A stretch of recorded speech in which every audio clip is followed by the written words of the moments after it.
People की छांव और पुराना बक्सा रामपुर गांव बाहर से जितना शांत दिखता था, उसके भीतर उतने ही अनकहे राज दफन थे। यह एक ऐसा गांव था जहां शाम ढलते ही सन्नाटा पसर जाता था और हर घर की अपनी एक अधूरी कहानी थी। गांव के बीचों बीच एक बहुत पुराना पीपल का पेड़ था। बुजुर्गों का कहना था कि यह पेड़ सदियों पुराना है और इसके नीचे गांव के पहले जमींदार की आत्मा का पहरा है। कोई भी रात के वक्त उस पेड़ के पास जाने की हिम्मत नहीं करता था। गांव में सूरज नाम का एक युवा रहता था। सूरज शहर में नौकरी करता था, लेकिन अपने दादाजी के निधन के बाद उसे मजबूरन अपने पुश्तैनी घर लौटना पड़ा। घर बहुत पुराना और जर्जर हो चुका था। मिट्टी की दीवारें, लकड़ी के दरवाजे और हर कोने में जमी हुई धूल, ये घर उसकी बचपन की यादों का खजाना था।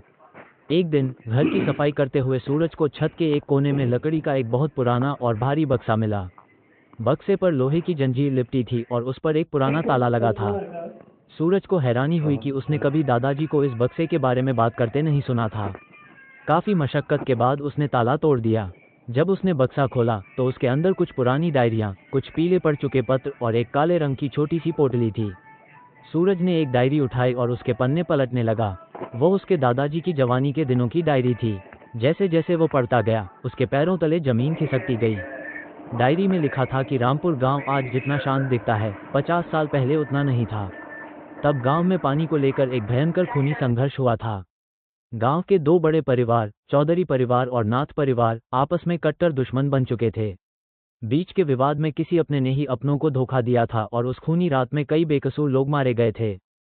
वो राज कोई और नहीं, बल्कि सूरज के अपने दादाजी और गांव के मौजूदा सरपंच के बीच जुड़ा हुआ था।